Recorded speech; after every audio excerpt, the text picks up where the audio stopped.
जय मां कामाख्या। आपका बहुत बहुत स्वागत है कामाख्या धाम में। कन्या राशि अप्रैल मास सन 2025 कैसा रहेगा ये जानते हैं, लेकिन उससे पूर्व नूतन वर्ष 2082 चैत्र शुक्ल पक्ष आपके लिए मंगलमय हो। और यह 30 तारीख को है और 30 तारीख से नवरात्र भी प्रारंभ हो रहे हैं। और इसकी घट स्थापना का जो शुभ मुहूर्त है वह सुबह 6:12 से लेकर के और दोपहर सुबह 10:22 तक रहेगा। घट स्थापना कर महामाया का आप गुणगान करें, उनको प्रसन्न करें, निश्चित आपकी मनोकामना अवश्य पूर्ण होगी। लेकिन ध्यान रखिएगा, जब आप मां दुर्गा के या किसी भी देवी के जब आप मंत्र जाप करते हैं, उनका आह्वान करते हैं, उन्हें प्रसन्न करते हैं, तो इसके साथ साथ भैरव बाबा को भी याद करना आवश्यक है। अगर आप भैरव बाबा को अगर याद नहीं करते तो निश्चित है आपकी यह साधना, यह आराधना, यह पूजा व्यर्थ है। और किस भैरव की पूजा करनी चाहिए ये आपको मैं बताऊंगा अगले वीडियो में, और जानेंगे अब कि कन्या राशि में इस माह क्या होने जा रहा है। कन्या राशि की अगर बात करते हैं तो केतु देव लग्न में ही विराजित हैं, हमारे बिल्कुल सिर के ऊपर आकर के बैठ गया। और केतु देव हमको छटपटाहट देते हैं, अर्थात बेचैनी देते हैं, लेकिन हमारी बुद्धि को इतना तीव्र कर देते हैं कि हमारी ओवर थिंकिंग बढ़ जाती है। अब इसके साथ साथ मंगलदेव वह कर्क राशि में एकादश भाव में बैठे, ये निक्रेन पर क्रेन आप आय के साधन तो आप अवश्य जुटा लेंगे निश्चित, लेकिन अपनी जो धैर्य है उसको खो देंगे, क्योंकि यहां पर मंगलदेव नीच करके होके बैठे हुए हैं।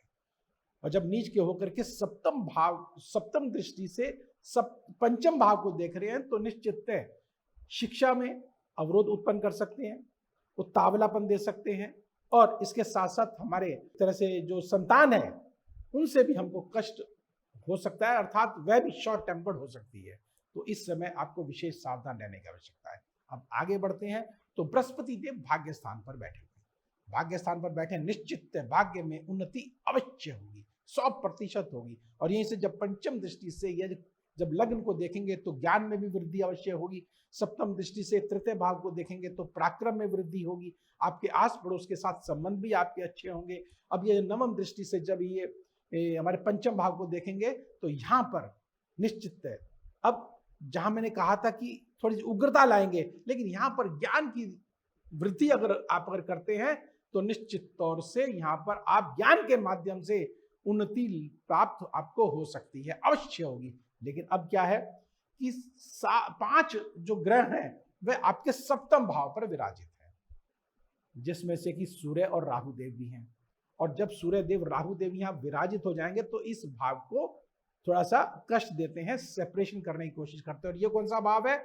हमारे पारिवारिक भाव, पति की कुंडली में पत्नी का भाव, पत्नी की कुंडली में पति का, अर्थात पार्टनर का भाव है। अगर आप पार्टनरशिप का व्यवसाय कर रहे हैं तो निश्चित तौर से मतभेद पैदा अवश्य होंगे, टकराव भी हो सकता है, अलगाव भी हो सकता है, क्योंकि यहाँ पे बुध देव भी नीच के होके बैठे हुए हैं, शुक्र देव उच्च के होके बैठे। यहाँ पर निश्चित कहीं ना कहीं ध्यान रखिएगा कि हम अपनी बुद्धि विवेक से कार्य को करने में सक्षम होंगे, लेकिन हमारा शुक्र हमारी कुंडलियों में अच्छी पोजीशन पे होना चाहिए, ध्यान रखिएगा इस बात का। लेकिन अब राहु देव यहाँ बैठे हुए हैं तो निश्चित तौर से हमको बुद्धि को उल्टा अवश्य करने के लिए कहेंगे कि उल्टी बुद्धि से जो है कुछ कर ले, पार्टनर को तकलीफ देने की कोशिश करेंगे ये, और ऐसा ना हो इसके लिए मैं छोटा सा उपाय देता हूं, जिसको करके आप इस अपने पार्टनर को निश्चित तौर से मंगलमय आप बना सकते हैं और अपने भाग्य को चमका सकते हैं, और जो आने वाले जीवन में कठिनाइयां हैं उनको दूर कर सकते हैं। वह छोटा सा उपाय क्या है?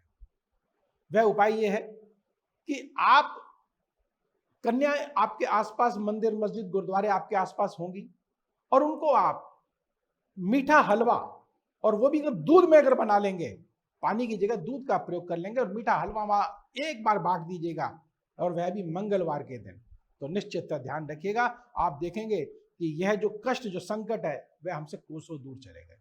और अगर आप बुरी नजर बुरी दृष्टि के शिकार हो चुके हैं तो इस विषय में आगे मैं चर्चा करूंगा, और एक आपको मां कामाख्या का उपाय दूंगा जिसको करके निश्चित तौर से आप इन बुरी दृष्टि से अवश्य बच सकते हैं। नंबर स्क्रीन पर दिए गए, व्यक्तिगत रूप से भी आप मेरे से संपर्क कर सकते हैं। और हाँ, अगर आपको वीडियो पसंद आया हो तो लाइक अवश्य करें, सब्सक्राइब करें और बेल बटन को अवश्य दबाएं, जिससे अगला वीडियो आपके पास सबसे पहले पहुंचे और आप लाभान्वित हो सके। तो अब मुझे दीजिए आज्ञा। जय मां कामाख्या।